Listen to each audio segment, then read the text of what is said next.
महाराज की जय। श्री गुरु रूप परम विवेक चक्षुष्य मंद भाग्यानि पश्यन्ति अंधा हृदयता खंडमंडलाकार व्याप्तेन चराचरं तत्पदर्शी तस्मै श्री गुरुवे नमः। गुरु संत कुळीचा राजा, गुरु प्राण विसावा माझा, गुरु बिन मार्ग नाही तुझा, देव पाता त्रिलोकी। सद्गुरु बोध हृदय ठसला, ज्ञानदीप उजळिला, सद्गुरु बोध हृदय ठसला, तेने पूर्णदृश्य झाला। सद्गुरु स्वामी शिष्यासी प्रस्तुत प्रसंगी आज या ठिकाणी कैवल्य वास्य परमपूज्य सर्वांचं श्रद्धास्थान हृदयस्थान असणारे सद्गुरु बाळगीर महाराज यांची नवी पुण्यतिथी आहे आणि या पुण्यतिथीच्या निमित्ताने जमलेले सर्व माझे भक्तगण संत मंडळी या सर्व साधू संतांच्या चरणी नतमस्तक होऊन मी या ठिकाणी कैवल्यवासी सद्गुरु बाळगीर महाराज बापूंची या ठिकाणी दोन शब्द मी सांगणार आहे। आणि संत हे कसे असतात आणि गुरु हे कसे असतात बरं काय, गुरु पासून संत होतात पण संतापासून गुरु होत नाही। गुरु हा संतांच्या कुळाचा राजा आहे। अनेक प्रकारचे संतांची निर्मिती गुरु पासून झाली पण संतापासून गुरुची निर्मिती झाली नाही। म्हणून गुरु हा शब्द मुळातला आहे। आणि या मनुष्य जन्माला आल्यानंतर 83,99,999 प्रकारचे देह घेत असताना मिळालेला मनुष्य जन्म एकमेव हाच एक मुक्तीचा मार्ग आहे। हा जन्म संपला की पुन्हा आपल्याला जन्म नाही। म्हणून आपल्याला वेळोवेळी गुरु महाराज मार्गदर्शन करतात। आता आपण जेव्हापासून जन्मलो तेव्हापासून आपण किती कमाई केली, किती पैसे जरी आपण कमवले, किती जरी माड्या हवेल्या बांधल्या, बंगले बांधले, किती जरी लग्न केले, कार्य केले, तरी ते सगळं इथंच राहून जाणार आहे। मात्र आपल्या सोबत येणारी कमाई आपण काय केली याच्यावर थोडासा आपण विचार करावा लागतो।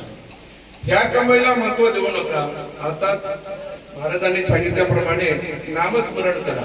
नामस्मरण हे सर्वात मोठा मुद्दा आहे। पुण्यतिथी का करावी, पुण्यतिथी कशामुळे करतात, कोणाची करावी? गुरु महाराजांची पुण्यतिथी करता येते, संत महात्म्याची पुण्यतिथी करता येते, तुम्हा आमची पुण्यतिथी करता येते, पुण्य स्मरण करता येते। पुण्यतिथी याचा अर्थ असा बरं का, पुण्य म्हणजे सुवर्ण बेडी, पाप म्हणजे लोखंड बेडी, या दोन्ही सही प्रारब्ध जोडी घाली परवडी जन्म मृत्यूंच्या। पुण्य करता स्वर्ग गडे, पाप करता नरक गडे, जेव्हा दोन्ही वेगळा पडे तरीच पावे मोक्ष गा। जिथं पुण्य शिल्लक राहिले नाही तिथं पापही शिल्लक राहिले नाही।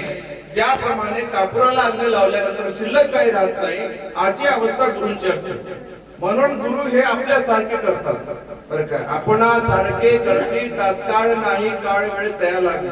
म्हणजे याचा अर्थ असा की अशरीरी मोक्षाची प्राप्ती देतात। उदाहरणामध्ये पुनरपी जन्म, पुनरपी मरण, पुनरपी जननी जठरे शयनम, कितीतरी वेळा जन्मावे, मरावे, मातेच्या उदराशी यावे, याच्यातून मुक्त करणारे गुरु महाराजच असतात। बाकी जगात कोणीच करू शकत नाही। म्हणून या जन्मामध्ये आल्यानंतर माय बाप साधू संत यांची सेवा निश्चित करा। सेवा करत करत नामस्मरण करा आणि आपलं आचरण चांगलं ठेवा, चांगलं वागा। आचरण चांगलं झालं की नामाला जोड त्याची जर झाली तर ते देवच बनल्या जाते। म्हणून सद्गुरु बाळगीर महाराज एक गुरु होते आणि गुरुचं महत्व काय होते दोन शब्दामध्ये सांगतो आणि या ठिकाणी मी शब्दाला पूर्ण विराम करतो। एकदा काय झालं, एक शिष्य आपल्या गुरुकडे गेले आणि गुरु महाराजाला म्हणतो, महाराज मला काहीतरी चमत्कार दाखवा, मला कुठली तरी अनुभूती द्या, कुठला तरी साक्षात्कार दाखवा। तेव्हा गुरु महाराजांनी सांगितलं, अरे बाबा मी तुला 18 अक्षरी बीज मंत्र दिलेला आहे, त्या मंत्राचं स्मरण कर, तुला आपोआप साक्षात्कार घडून येईल। नाही म्हणे, मला तुम्हीच दाखवा काहीतरी।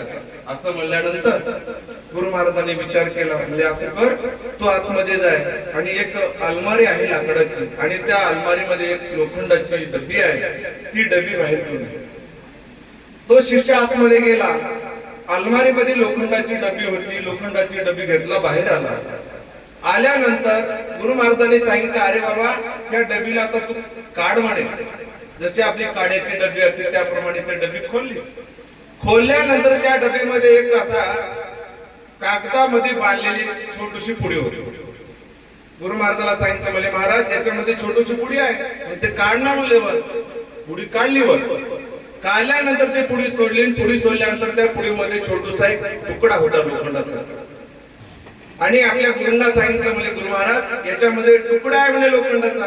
म्हणजे ते हातात धरला आणि तो तुकडा त्या लोखंडाच्या डबीला लावला. एका क्षणात सोन्याची डबी झाली. तेव्हा त्या शिष्यानं प्रश्न केला, म्हणला महाराज इतके दिवस हाच परिचय लोखंडाच्या डबीत होता, आतापर्यंत सोनं का झालं नाही? गुरु महाराजांनी तेच सांगितलं की म्हणजे जोपर्यंत याच्यावर कागदाचं आवरण आहे, कागदाच्या आवरणामुळे त्या लोखंडाचा आणि परिसराचा स्पर्श झाला नाही, ते कागदाचं आवरण काढण्याचं काम गुरु महाराज करतात. म्हणून गुरुला शरण जावं आपले शास्त्र सांगतात. या ठिकाणी सद्गुरु समर्थ बाळगीर महाराज एक सद्गुरु बाळगीर महाराजांच्या नंतर बाळगीर महाराज गुरु दत्तगिरी महाराज, बाळगीर महाराज गुरु यदुगिरीजी महाराज, बाळगीर महाराज गुरु दत्तगिरीजी महाराज यांच्या नंतर जे संत महात्मे झाले, जे गुरु झाले, ते म्हणजे समर्थ सद्गुरु बाळगीर महाराज वडगुंपा माहू.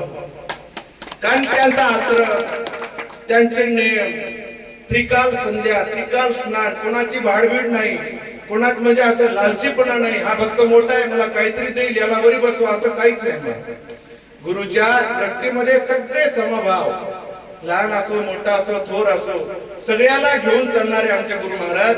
आणि त्यांचा अतिशय कडक स्वभाव होता आणि त्या स्वभावामुळेच आज आपण माणसं बनलेलो.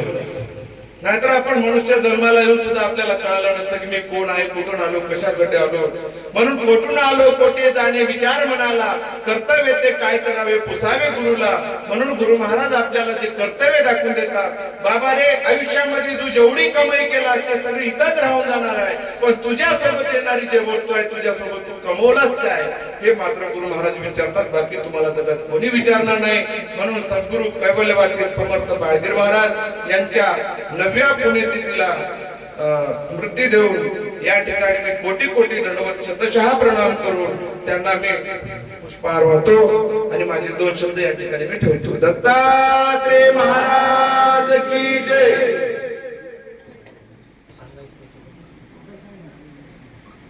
विशेष महत्व म्हणजे या ठिकाणी सद्गुरु समर्थ बाळगीर महाराज यांच्या जीवनचरित्राचं म्हणजे छापकाम पूर्ण झालेलं आहे आणि त्यांच्याविषयी ग्रंथ तयार केलेला आहे.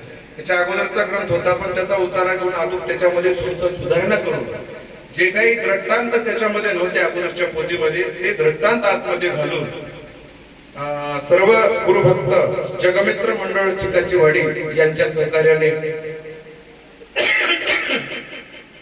आणि गुरु महाराजांच्या आशीर्वादाने या ठिकाणी समर्थ बाळगीर महाराजांचा ग्रंथ पूर्ण झालेला आहे. बाळगीर महाराज म्हणजे शिर्डीच्या साईबाबापेक्षा त्यांचे चमत्कार खूप आहेत. पण जसे शिर्डीचे साईबाबा प्रख्यात झाले, पण आमचे सद्गुरु समर्थ बाळगीर महाराज प्रख्यात का झाले नाही, त्याचा आपण विस्तार केला नाही, त्याचा प्रचार केला नाही, त्याचं माध्यम वाढवलं.